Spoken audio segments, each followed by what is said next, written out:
It gives me great pleasure now to be presenting some items from that new publication to you today. The first thing we begin with is to link this back to the original document. The original Making Space booklet was around what is cognitive challenge, why is cognitive challenge important, and how does it impact on the learning of our more able, highly able children.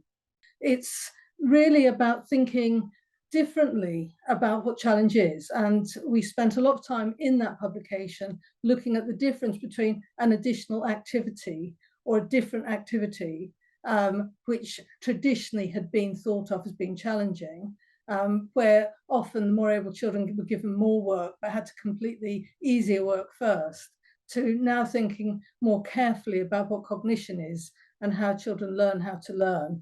When we produced that publication, we looked at this three-ring model around cognitive challenge, which sits around how we plan for whole school organisation, how we design and manage the learning opportunities, and then the importance of language within that.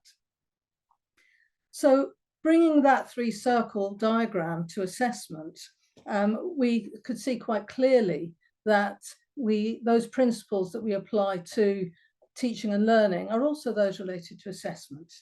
Assessment as a whole school strategy, assessment within the classroom and what that looks like, and the importance of recognizing that the language we use in the classroom means we are assessing the pupils, we're assessing our teaching, and the children are understanding and assessing their own learning. So to begin with, in the book, we look at the principles that sit behind assessing. The one that's most important to me is to make sure learning is there within the assessment and to exist as a means of learning, to facilitate learning, to increase learning capacity. And here's some examples. The use of language around assessment historically has been assessment as learning, assessment of learning, assessment for learning.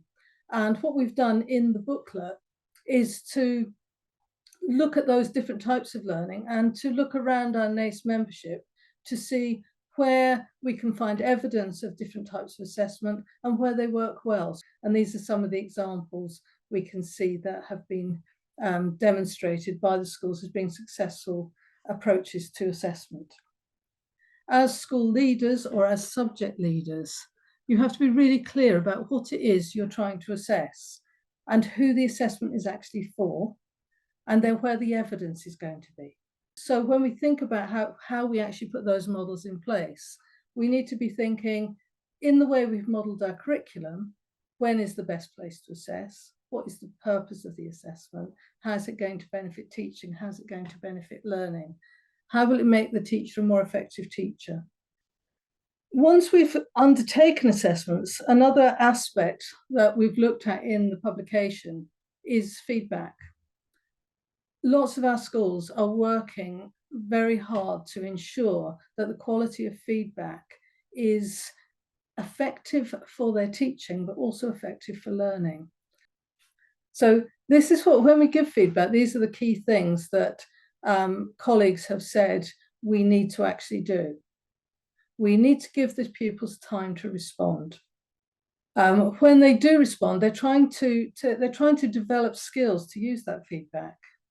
So they need time to read the feedback. The feedback needs to be meaningful.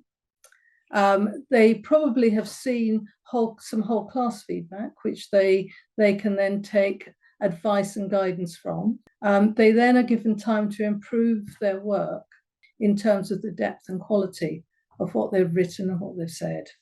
And then the teacher also gives them time to respond through discussion. So they have discussion with the teacher or with their peers in order that they hear from others how to improve work into the future.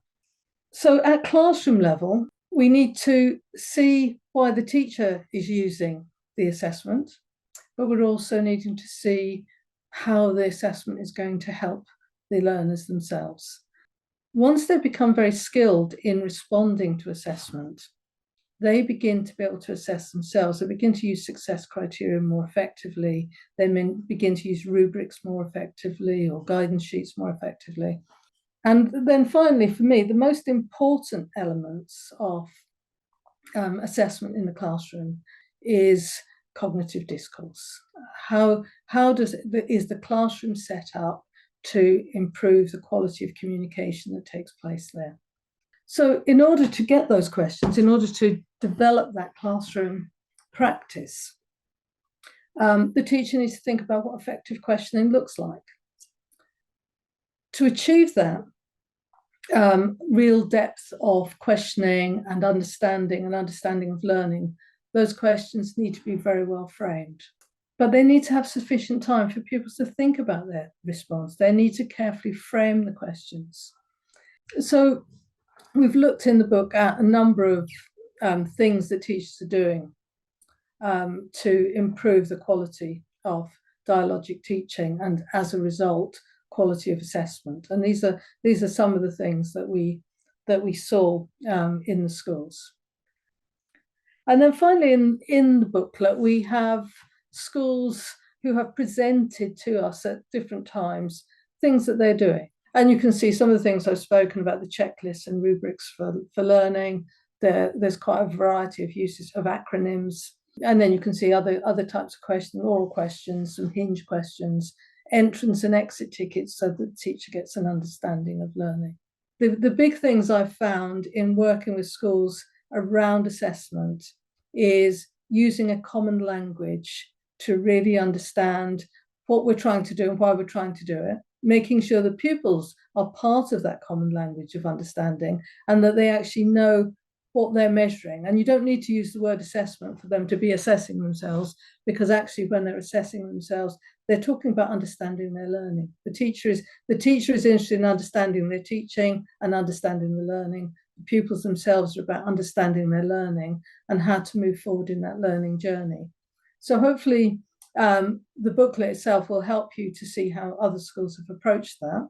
And hopefully you'll find that links very well with some of the other NACE resources you have available to you.